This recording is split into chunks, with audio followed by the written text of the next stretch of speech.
Welcome, and thank you for joining the American Heart Association for this educational webinar for healthcare professionals entitled Advancing Care Excellence, a roundtable on optimizing outcomes for non-valvular atrial fibrillation patients.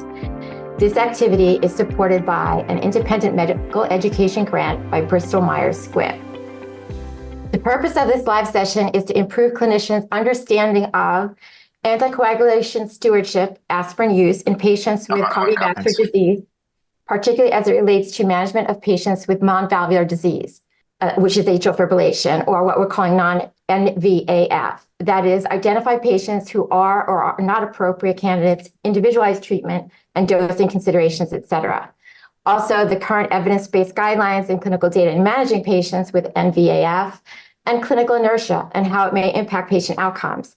And lastly, appropriate management of patients with non-valvular atrial fibrillation. Let's start with introductions. I am Dr. Norma Keller. I'm the Chief of Cardiology at Bellevue Hospital and the Cardiovascular Lead for New York City's Health and Hospital System. I'm also an Associate Professor of Medicine at NYU School of Medicine.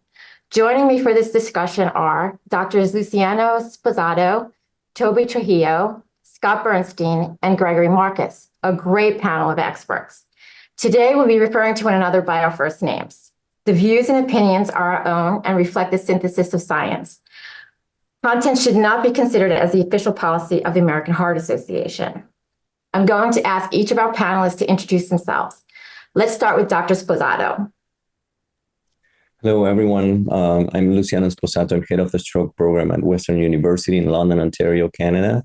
And I'm focused on the heart and brain relationship as a neurologist and mostly atrial fibrillation. Great. Dr. Trujillo?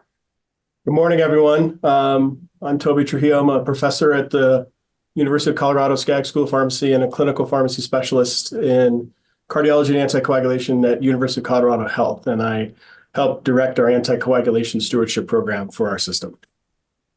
Great. Dr. Bernstein? Thanks, Norma. I'm Scott Bernstein. I'm a clinical cardiac electrophysiologist at NYU. I also work at Bellevue, our flagship New York City hospital, and work at the VA as well here in Manhattan. Of course, I work a lot with Norma. I take care of A-Fib patients, both from an interventional standpoint and a medical standpoint as well. Fantastic. And finally, Dr. Marcus. Hi, appreciate the invitation. So Greg Marcus, I'm also a cardiac electrophysiologist and professor of medicine at UCSF. Had the privilege to be on the writing committee for the new A-Fib guidelines. Was involved in multiple sections, but one of the main ones which also touches on much of my original research, is what I will talk about today, and that is lifestyle factors and A-Fib. Great. As you can see, a really great panel of experts. And just to reiterate, the views and opinions are our own and reflect the synthesis of the science at hand, and the content shouldn't be considered the official policy of the American Heart Association. On this slide, our presenter disclosures are shown here. Please take a moment to review that.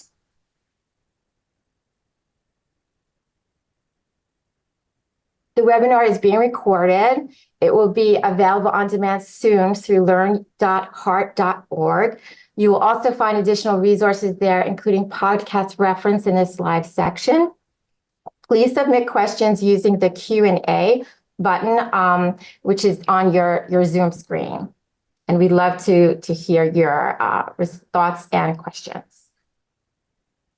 Okay, going on to our learning objectives.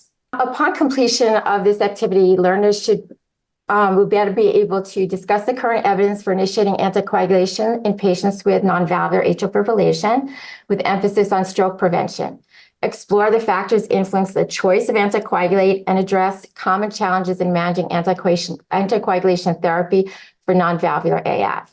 Examine the prevalence of AF in the elderly population, morbid obesity, and patients with chronic kidney disease, and the challenges it poses in regards to anticoagulation therapy. Define alternatives to anticoagulation in patients who have contraindication and who are increased risk of thromboembolism. describe the evidence-based guidelines, directed lifestyle and risk factor modifications that patients should receive for primary as well as secondary prevention of atrial fibrillation. Okay, so our conversation today, focusing on the optimization of atrial fibrillation outcomes, is extremely important.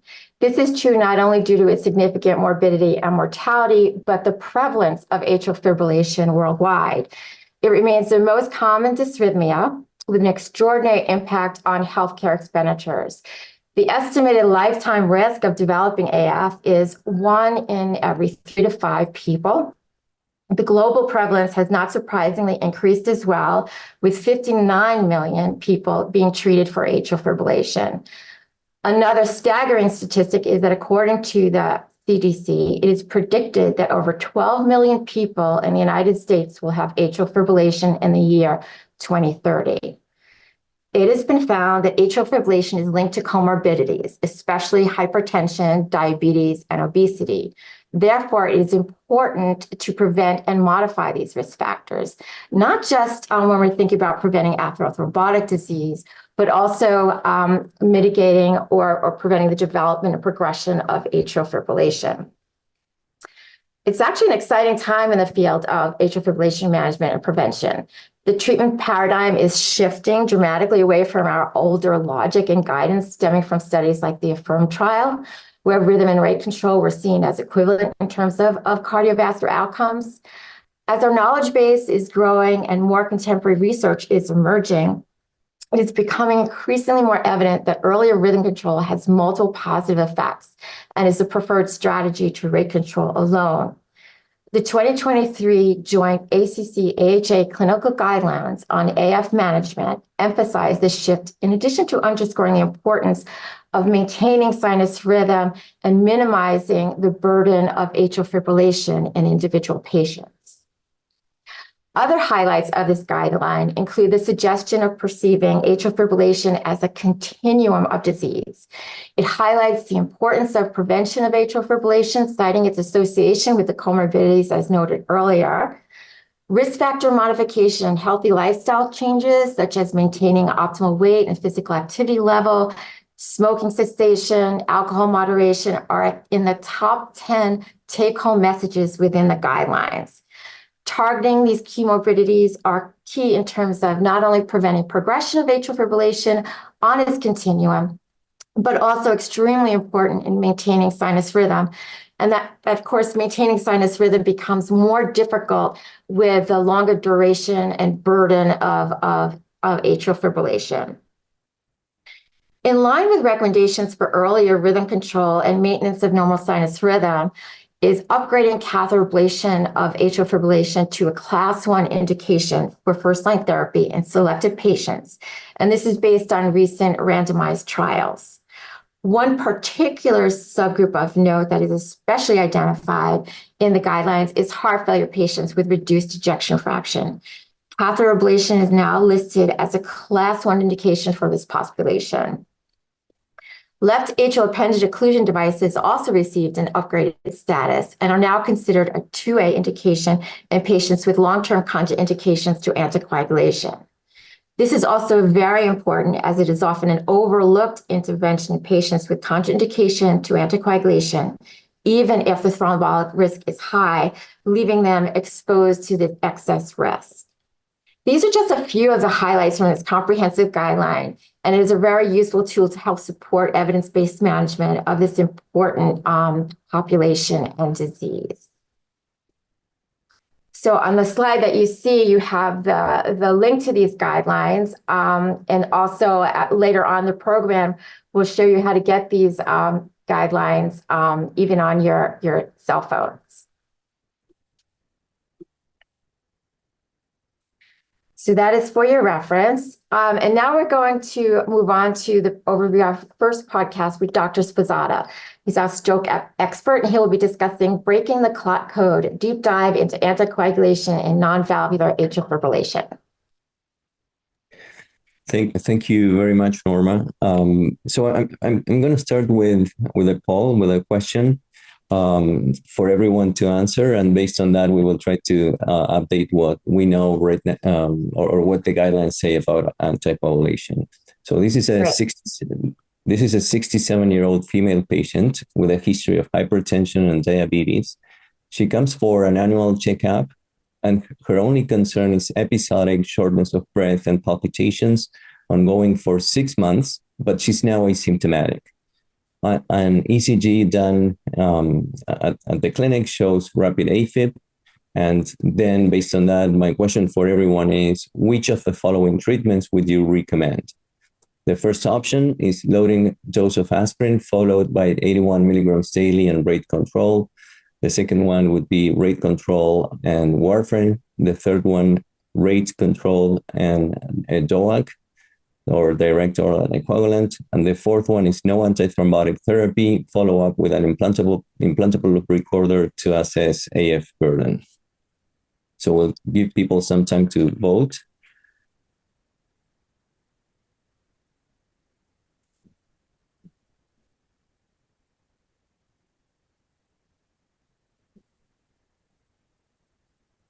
And then, maybe we can start showing the answers. Okay, yeah. So most of the responses were rate control and a direct oral anticoagulant, but there was still a small proportion of people choosing the other options.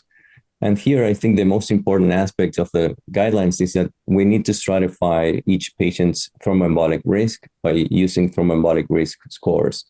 The main concept and the easiest to remember is that if someone has an annual risk of thromboembolic events above 2% per year, that means that anticoagulation is indicated, and this is a strong indication or a strong recommendation in the guidelines. What is 2%? It's approximately a CHA2DS2-VASc score of 3 in women or 2 in men. And that comes from different models showing that above that risk, it is better to anticoagulate than not to anticoagulate. And importantly, another strong recommendation is that the anticoagulation should be started regardless of whether the AFib is paroxysmal, permanent, or chronic. So it doesn't matter. All types are high risk, and all of them require anticoagulation. If the CHA2DS2-VASc score is within 1 or 2%, then the decision is a little bit more difficult. It requires a more personalized approach. Anticoagulation is still recommended, but the strength of the recommendation is only moderate. In those patients, it's of particular importance to optimize the management of some risk factors. So this patient had a CHA2DS2-VASc score of 4, meaning that the annual risk of stroke is 4.8% approximately. So an anticoagulant is recommended. The one that it's usually recommended in the guidelines, it's DOACs, because they have shown to be non-inferior in 4 randomized controlled trials compared to VKAs or vitamin K antagonists. And overall, we can summarize the results from meta-analysis, which showed that there's a 50% reduction in the risk of intracranial hemorrhage, 20% reduction in the risk of stroke, and 10% reduction in the risk of death. The other important aspects about this question is that we should not use aspirin because there is no benefit, and dual antiplatelet therapy should not be used because there is a risk of harm and absolute no benefit. So maybe we can move to the next question. While you are in the clinic, you on second thoughts, you calculate the Haspelet score, and it shows a score of 4 with an estimated risk of major bleeding of around 8.5 to 9%. So we had a 4.8% risk of thromboembolic events and 8.5 to 9% risk of major bleeding. Oh, sorry, I'm going to change the slide. I think we were seeing the slide now. Oh, yeah. Sorry for that. Sorry for the confusion. So the options are to anticoagulate and work with the patient on lowering the bleeding risk, referral for left atrial appendage occlusion, no anticoagulation because the risk of anticoagulation-related major bleeding outweighs the risk of stroke of anticoagulants, or the fourth option is to use low dose apixaban to minimize hemorrhagic risk. That's a really great question.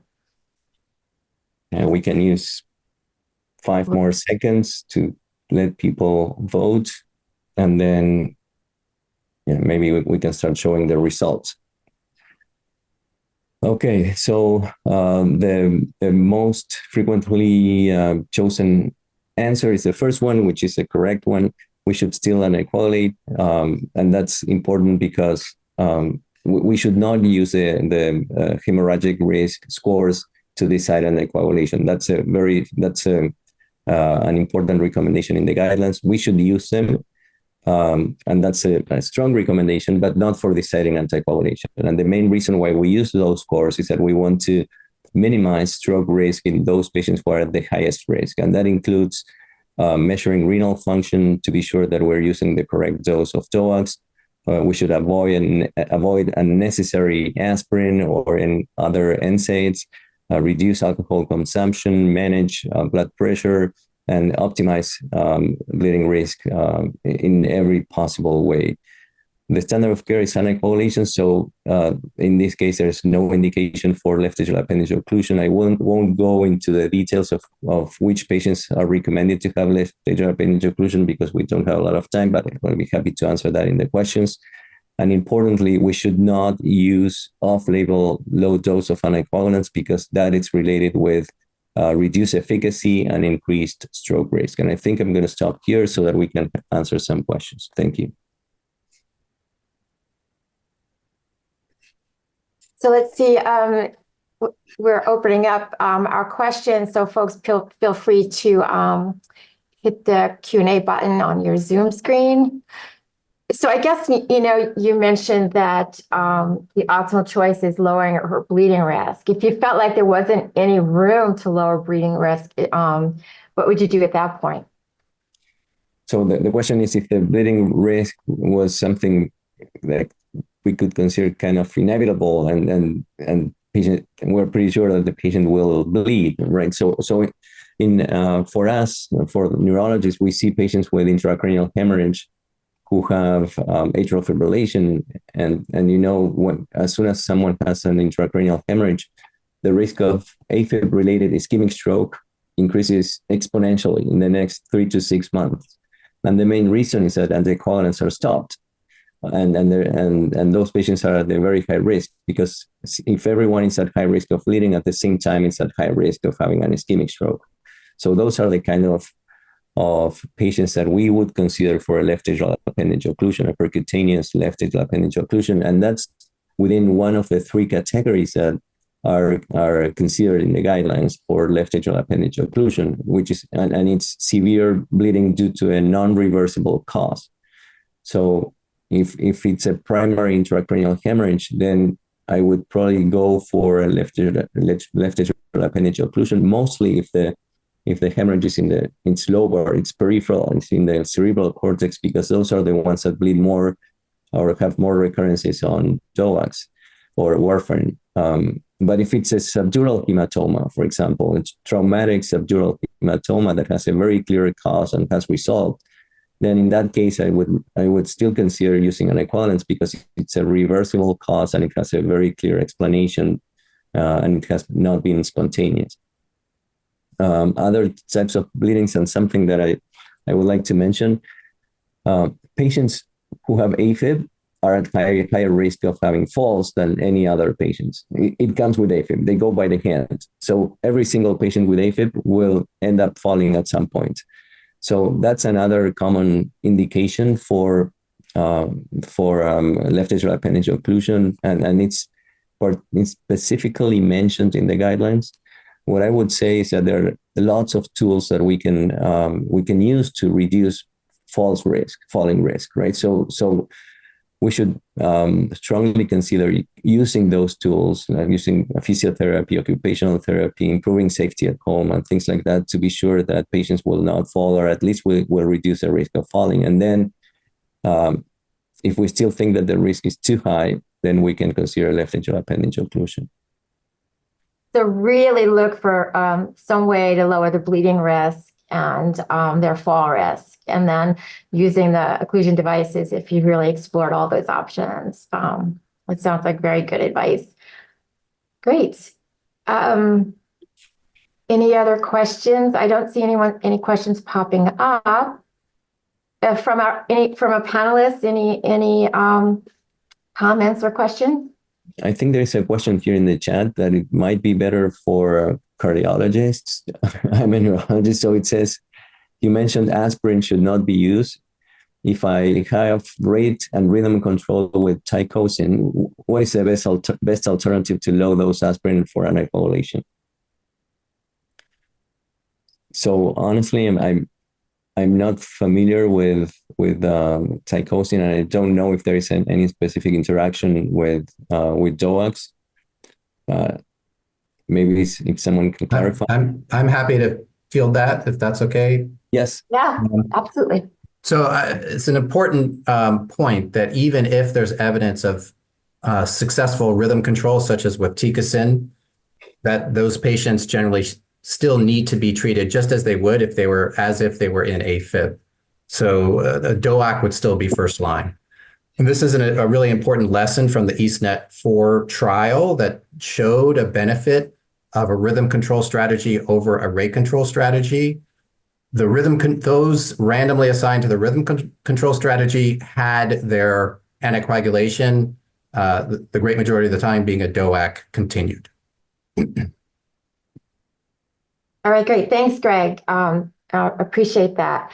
We'll move on to our next speaker, which is Dr. Trujillo.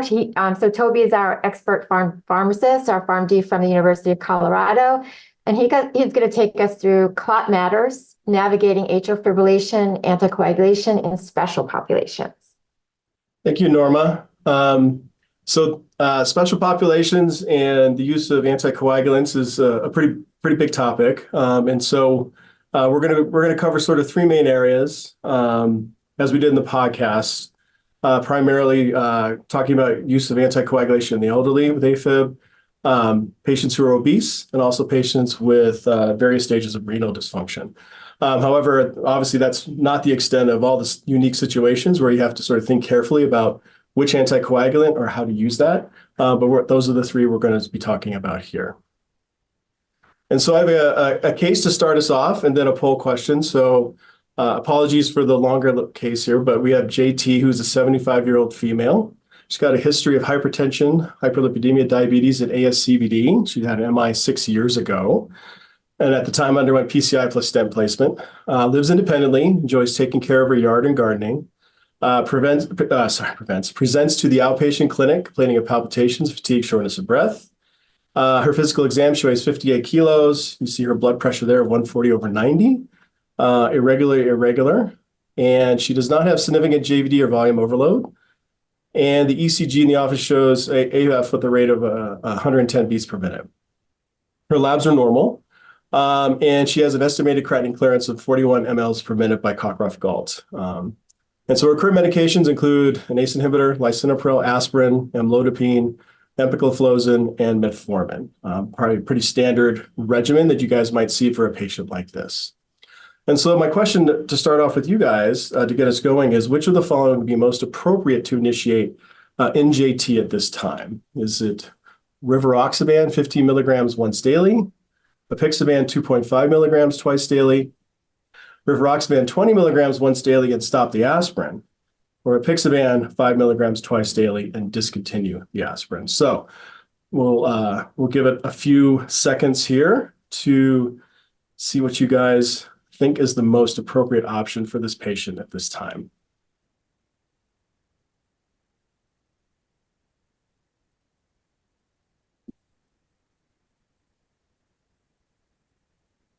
What's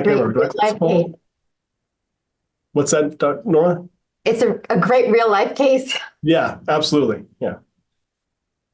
All right, I think we should probably give 5 more seconds and see what we show here. And I cannot, there we go. Okay.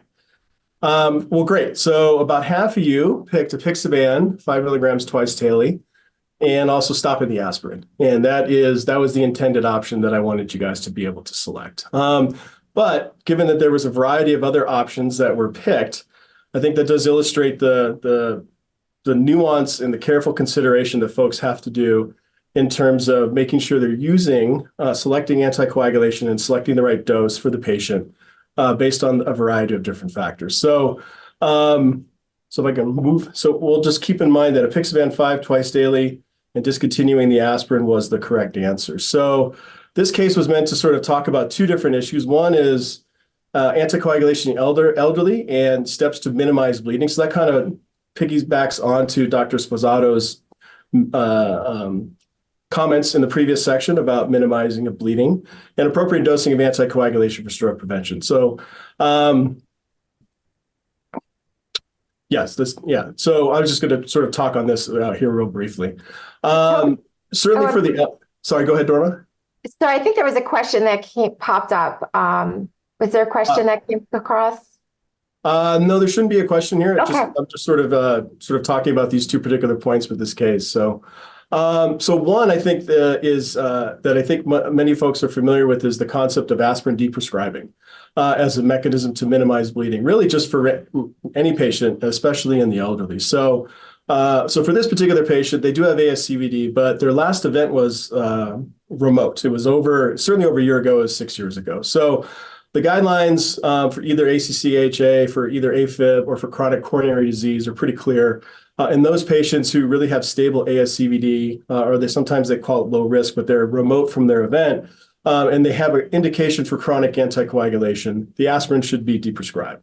And that because the anticoagulation is sufficient for secondary prevention in those patients. So that's probably one of the biggest interventions we can make on this patient. The other, from a minimizing bleeding perspective, is to obviously tightly control blood pressure. From a stroke prevention standpoint, dosing definitely matters. This patient has a creatinine clearance of 41. And so for rivaroxaban, that means that the dose needs to be reduced to 15 milligrams once daily. And that's the dose approved in the United States for patients with a creatinine clearance between 15 and 50. For apixaban, it's different. It's stroke reduction criteria. So this patient is 75. She has a serum creatinine of 1.1 and she weighs 58 kilos. So she only meets one of the three dose reduction criteria, and hence why it would not be appropriate to reduce her dose to 2.5 milligrams twice daily. Now, I think a lot of times we see patients like this and we worry about bleeding, and there is perhaps some hesitation to give the patient a full dose. And I would just say that there's actually been a fair amount of literature published in the last few years that really document that when we go off-label with our dosing, and it is a means to try to eliminate bleeding, that it's actually not successful. We actually end up causing patients who are not getting full dose and getting reduced dose when it's not indicated actually end up having worse outcomes. So in this particular patient, they should get that apixaban 5 milligrams twice daily. And then I just had a couple of changes up to the case scenario that I just wanted to talk about to highlight a couple other issues. So the same case, okay, I changed her age down to 65, okay, and she weighs 145 kilos now, okay. And so would your recommendation now change for this particular patient based on, you change from just what you put before, you can just type in any answer that you want here. Based upon that change in body weight, would this change your selection of anticoagulant? I think we would agree that we're going to get rid of the aspirin no matter what, but would this change your selection of anticoagulant? You can type in yes or no, or you can type in anything else related to that. We'll give that a few seconds.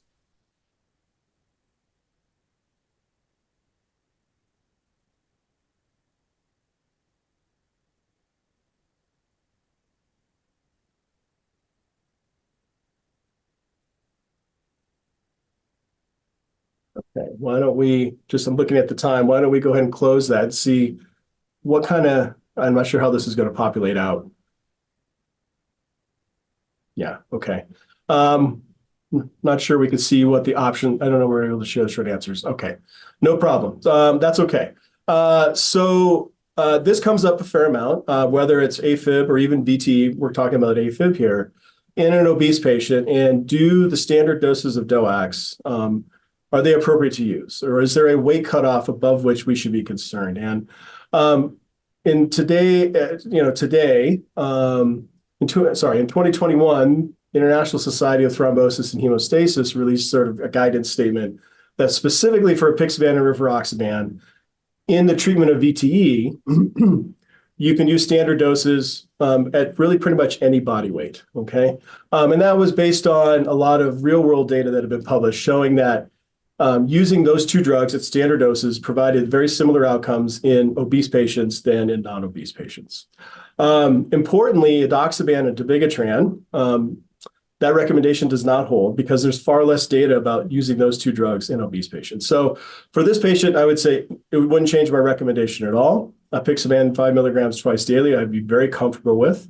The only thing that I would add in on this particular discussion point is that there is still very little published real-world experience in patients who are above a BMI of 50 or a total body weight of 160 kilos. Now, I still recommend DOACs all the time in those patients, but it is also with a recommendation to have a shared decision-making conversation with the patient so that they understand that there's less data supporting use of those drugs in above those particular, I wouldn't say cut points, but sort of those levels.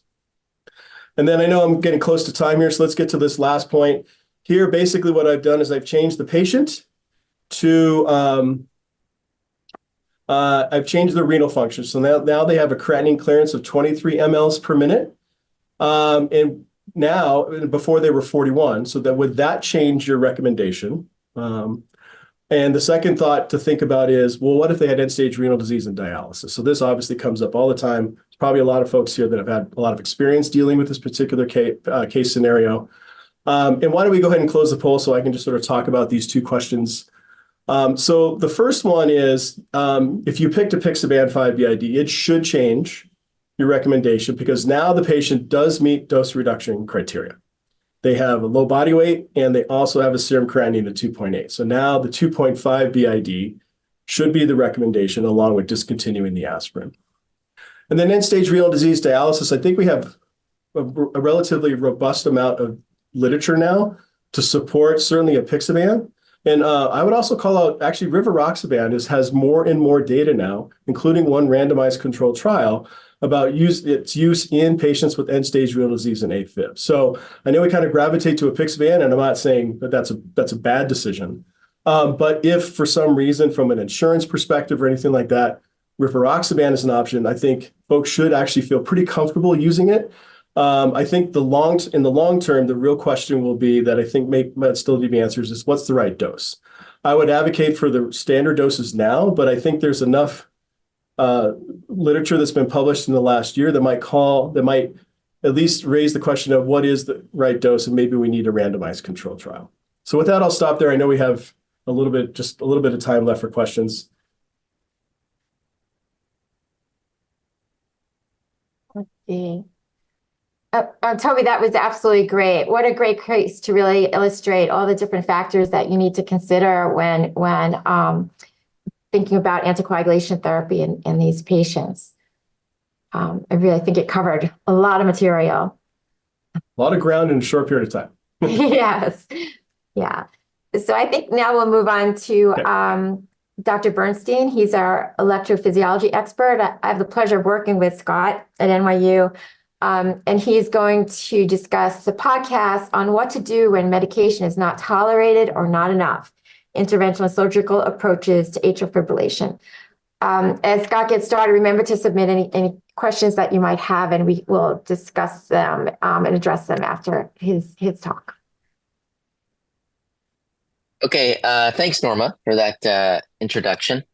So in our podcast, we talked about interventional approaches to AFib, and I would argue that medication is almost never enough. And we have to remember a couple of things. Number one is really what we're talking about in terms of performing catheter-based ablations or surgical-based ablations at the time of other procedures like mitral valve replacement and so forth. Is the main gist of this is to treat symptoms. We're not really, as was mentioned earlier, our goal with rhythm control, either medical or interventional, is to eliminate symptoms, not necessarily to obviate the need for anticoagulation. There are other strategies for that, which perhaps we could talk about depending on what sort of questions we get. But in terms of the rhythm control, we aim to control symptoms and improve the patient's quality of life, decrease hospital visits, and so forth. So in light of that, I'd like to remind everybody that AF is a progressive disease. Generally starts off with patients having paroxysms of atrial fibrillation with occasional symptoms. And as the saying goes, AF begets AF. The more AF you have, the more AF you have. So what begins as shorter paroxysms as the A-Fib goes through a process of negative remodeling, increase in LA size, fibrosis, and so forth, the episodes of AF get more frequent.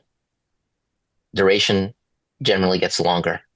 And then eventually, many or most patients will progress, given enough time, to persistent atrial fibrillation, where they're in A-Fib most of the time, or their episodes of A-Fib are long enough such that they require some intervention to restore sinus rhythm, be it cardioversion or other means. So that's important to remember, that AF does progress over time.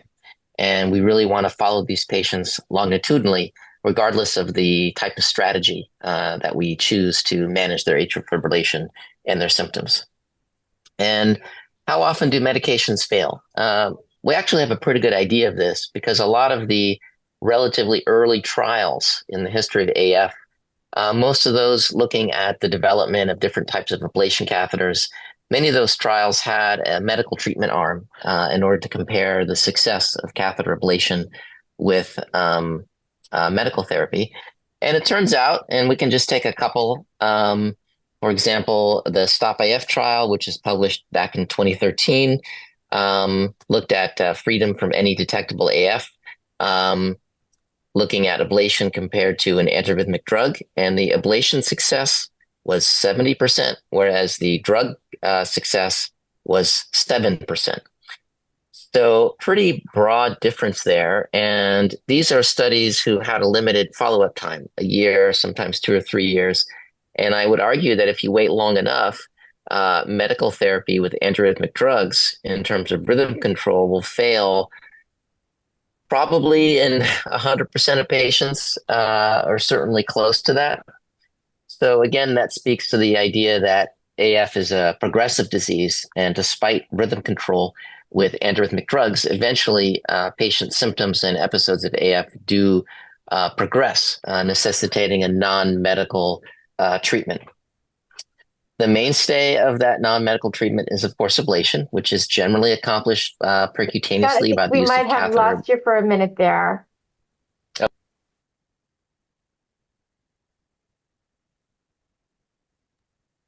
Am I back? Selena, are we okay? Okay. Selena says we're okay. All right. I don't know where we left off, but I was speaking about rhythm control with antiarrhythmic drugs, probably not ideal for most patients as they will eventually break through and progress. And so then we have the catheter-based approaches, which are done percutaneously. Percutaneously performed with a catheter-based approach. There are also surgical options, which can be done either endoscopically such as with a VATS type procedure, or more often these days, they're done open at the time of other cardiac surgery, such as CABG or mitral valve replacement, for example. And often those are done in conjunction with exclusion or clipping of the left atrial appendage at the time of other cardiac surgery. Whether done with a surgical approach or a percutaneous catheter approach, the mainstay of such procedures is electrical isolation of the pulmonary veins. That's the mainstay of any of these procedures. And we basically make it our goal in life to isolate the pulmonary veins to prevent ectopic foci in the pulmonary veins from causing episodes of atrial fibrillation. In patients who are persistent or have chronic atrial fibrillation, occasionally we will isolate other areas of the left atrium as well as the right atrium, such as isolation of the posterior wall, work along the anterior wall, the left atrium, and so forth, to try to address those issues with the remodeled substrate. the jury is really still out on those techniques. How much ablation is enough in patients with persistent or chronic fib? Sometimes we feel that less is more. It's always a trade-off. We find that the more we ablate, we might increase the risk of patients coming back with focal or organized atrial tachycardias, which, however, we can reduce the recurrence rate of atrial fibrillation. So it's a little bit of yin and yang there in terms of a balanced approach to how much to ablate. The other thing that we talked about on the podcast is whether or not rhythm control is a substitute, or does it eliminate the need for control of the stroke risk. And it turns out that in most patients who undergo ablation, who have an elevated CHAD score, the maintenance of sinus rhythm, even in the somewhat long term, is not really adequate to control the stroke risk. We still recommend, even after a seemingly successful interventional strategy to control the rhythm, that patients be maintained on anticoagulation as determined by their stroke risk, such as the CHADS or CHAD-VAS score. Patients who have a very high Hasbled score, patients who have issues with bleeding on anticoagulation could potentially be candidates for exclusion of the left atrial appendage.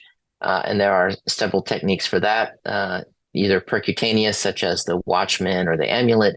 And of course, there's also surgical techniques such as the AtriClip. So all of those can be used to address stroke risk modification in patients who are poor candidates or cannot tolerate long-term anticoagulation. So I think we might stop there. And in the remaining few minutes, we can see if we have any questions.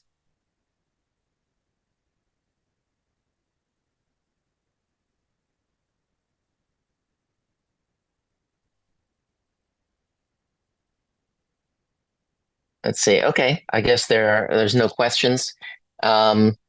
I think I'd like to go in a little bit more detail in terms of the options for percutaneous management of left atrial appendage in patients who have gone through or patients who have not gone through an ablation strategy.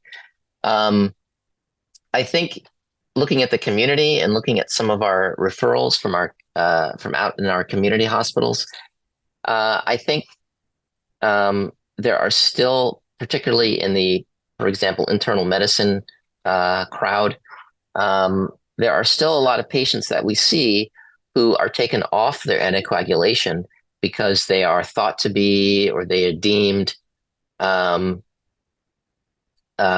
candidates for chronic oral anticoagulation. And so one thing that we've tried to do in our local community is get the word out that the clinical approach needs to change from assessing patients' risk and whether they can tolerate anticoagulation or not. As opposed to that, we think the community practitioner should go to a strategy of how do we want to manage the atrial appendage? Is this a patient who can tolerate anticoagulation, or should we look at other means? And I think we lost Norma for a bit. Is she back? I am so sorry. I don't know why my Zoom just disconnected on me. I'm so sorry. Okay, that's all right. We're glad to have you back. I do see a question here in the chat. I'm just going to read it out. What are your thoughts on using Zio for about a week to rule out or discontinue AC if the burden is low? What is a reliable method? This is really a great question. There have been a series of studies and trials trying to get at this question. And I think the fundamental question being asked here is how much A-Fib detected on a Holter or a Zio patch or an implantable loop recorder, for example, how much A-Fib is enough to warrant anticoagulation? And there have been a few retrospective studies looking at general populations, kind of getting an idea of when physicians discontinue AC. And you'll find that the amount of A-Fib that people think is appropriate to coagulate or anticoagulate or discontinue anticoagulation is kind of all over the map. there's also been a couple of trials looking prospectively on can we reduce stroke risk based on how much AFib we see. And it turns out that it really seems to be that prolonged episodes of AFib is what we need to see in order to recommend anticoagulation. It seems to be that episodes of, say, 30 seconds or a minute or 5 minutes, where some of us used to say, qualifies patients for anticoagulation, it may be, in fact, that episodes of several hours, say greater than 6 or 12 hours, might be required to reduce the risk of stroke. And of course, we're always balancing the risk of bleeding versus the stroke risk reduction in patients who are getting AC. So it just may be that we require a lot more AFib burden than we thought, several hours per day, for example, in order to get a benefit of stroke risk reduction that is worth the cost of a slightly increased risk of bleeding. And I think we're about out of time. You are exactly on time, Scott. Thank you so much. That was great. And for our final podcast I'm going to hand over to Dr. Marcus, a recognized expert in AF research hailing from UCSF. And he's going to be providing us advice and links to resources for atrial fibrillation. This was Heart and Sync, atrial fibrillation, and lifestyle links. Thanks, Norma, and thanks everyone, and taking the lead from Dr. Bernstein. I'm also not going to have any slides, so don't sweat it if all you're seeing is that kind of title slide. And I'm going to go through the various the various lifestyle factors that we talked about and their influence on AFib risk. And this is exciting because there's now very strong evidence in this realm, such that it rose to the level of leading to new guideline recommendations. There were not prior class 1 recommendations regarding lifestyle risk in the guidelines. And unlike some of the important issues we've been talking about, these are all actually relevant to pretty much everyone. So they often do garner quite a bit of attention and interest. So first, to talk about obesity, and I'm going to kind of go through in the order that these are presented in the guidelines. So there's now a class 1 recommendation encouraging weight loss among obese individuals with AFib. And this is actually based on randomized controlled trial data from Prash Sanders in Adelaide, Australia, demonstrating that those randomly assigned to a program to lose weight actually do exhibit a substantial reduction in their AFib burden and risk of AFib recurrence. This then brings us to physical activity. So there's also a class 1 recommendation to recommend more physical activity for our AFib patients. There was recently a randomized trial called Active AF, published in JACC EP, that also demonstrated this benefit. And I think this is especially helpful to reassure our atrial fibrillation patients that are understandably often somewhat fearful of exercising out of concern that they might trigger AFib. And, well, that would be, scary, or they're worried that maybe it would be dangerous. But it actually turns out that recommending more physical activity in those individuals actually helps them in the long term. Of course, it's our job as healthcare providers to help to make sure they're avoiding AFib, either with medications or ablation or the other approaches that Dr. Bernstein mentioned.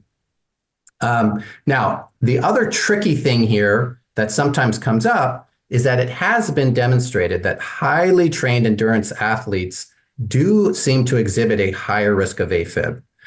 These are people exercising, commonly cyclists, marathon runners, triathletes, 4 hours a day, every single day. They're super fit. And there's evidence that those individuals with AFib actually, not surprisingly, do better than the great majority of individuals with AFib.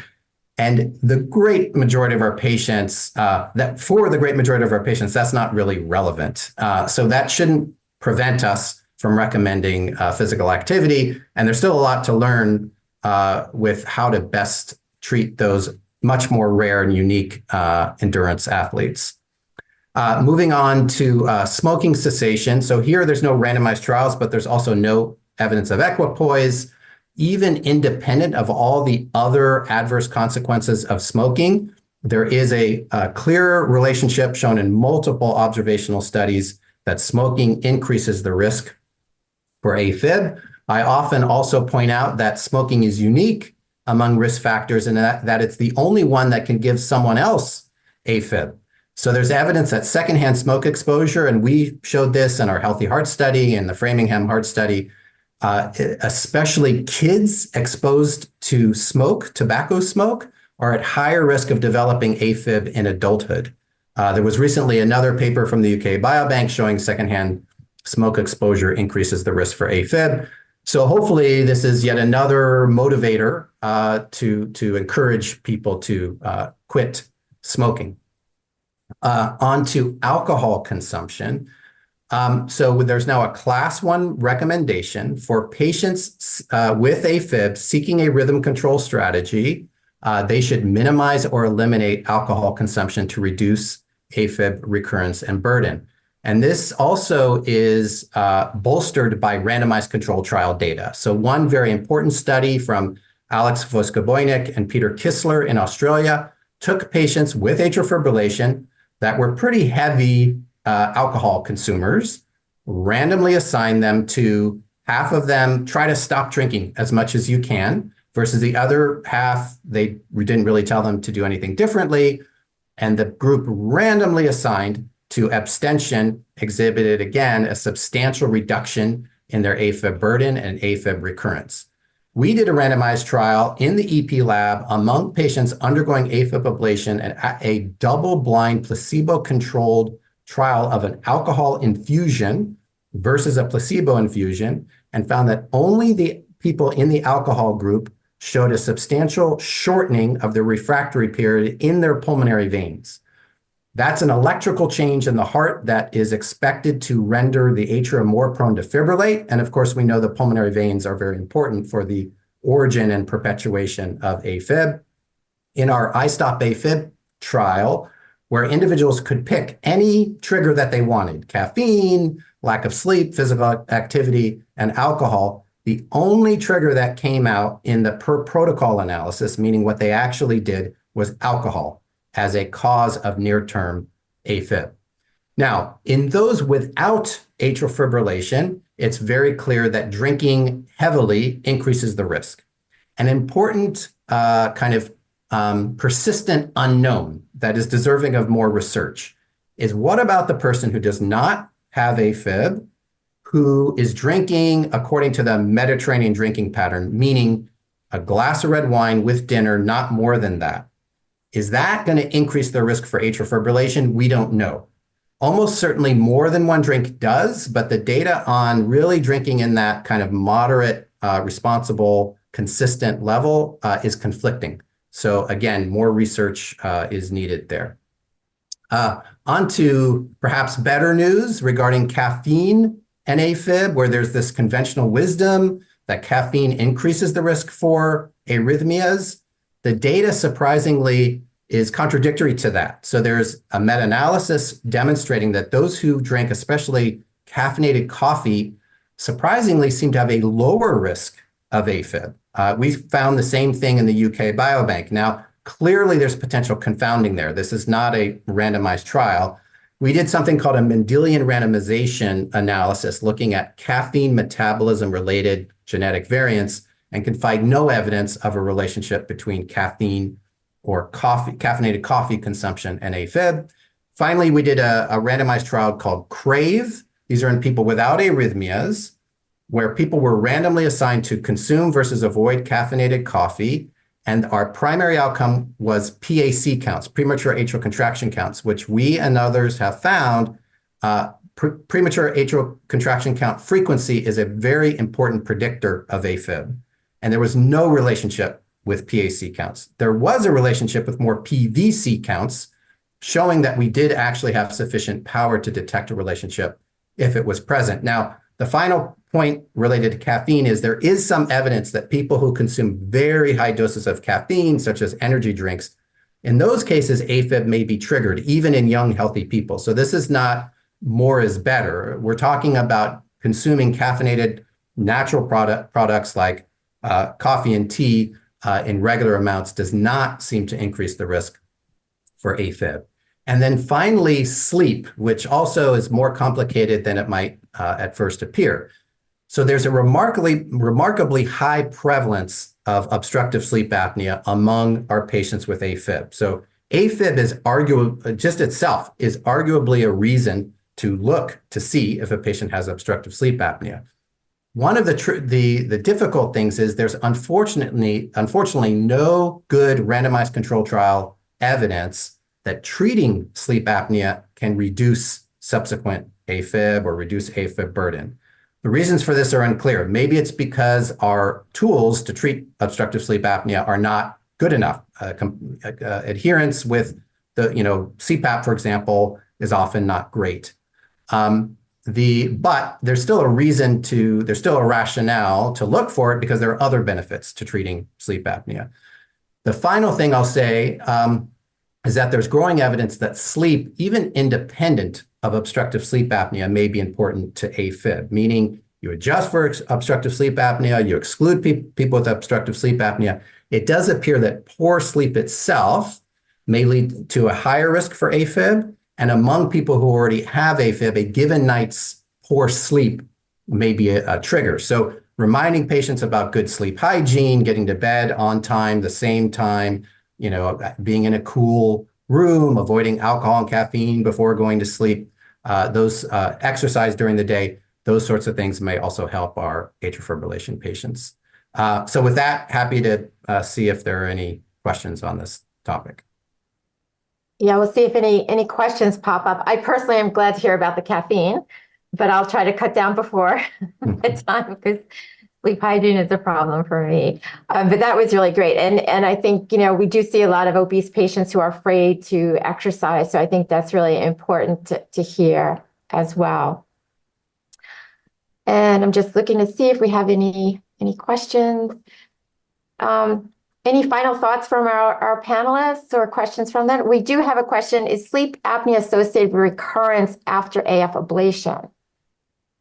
Yeah, this is a fairly data-free realm. So, the same question applies to what about drinking one drink a day after an AFib ablation. And I do AFib ablations and my patients ask me this all the time. Again, I would still treat obstructive sleep apnea. We can't say that treating that is going to reduce their risk for AFib per se after an ablation, but there may be other benefits. But this is another area that we need to better understand precisely how we're changing things after especially a successful ablation.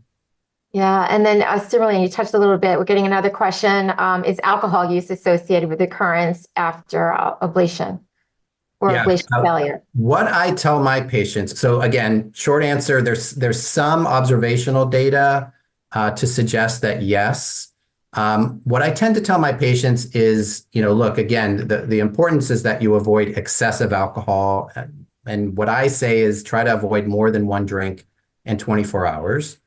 There are some patients who really enjoy, drinking a good glass of red wine. And part of our purpose in performing ablations, treating AFib is to help patients with their quality of life. So as long as they're, behaving responsibly, they're not drinking in excess, for example, I think it's reasonable for them to experiment with that. In my experience, admittedly fairly anecdotal, after a AFib ablation, it does seem that patients can do that and survive without recurrent AFib. That being said, I also tell them, look, if you really want to do everything you can to avoid a future AFib episode, I would just cut out alcohol or really minimize it as best you can. Great. Excellent. I think that is our last question given the time. Really fantastic discussion, Greg, and from everybody. On this slide, you see Guidelines on the Go. This is a really helpful resource. It's the AHA app you can download on your device, even your phone, to keep the clinical guidelines literally at your fingertips. It is called Guidelines on the Go and can be downloaded easily from the App Store or Google Play, making it very easy to stay up to date. And then this really concludes our program. I really want to thank all of our experts, really excellent, comprehensive discussions. So thank you, Drs. Wazada, Trujillo, Bernstein, Marcus, for sharing your expertise and the interesting and I believe impactful discussion. Thank you, the audience, for joining us for this conversation on optimizing outcomes for non-valvular atrial fibrillation patients. Just a reminder, today's webinar was recorded and will be available soon through learn.heart.org. Thanks again, everyone, and enjoy your day.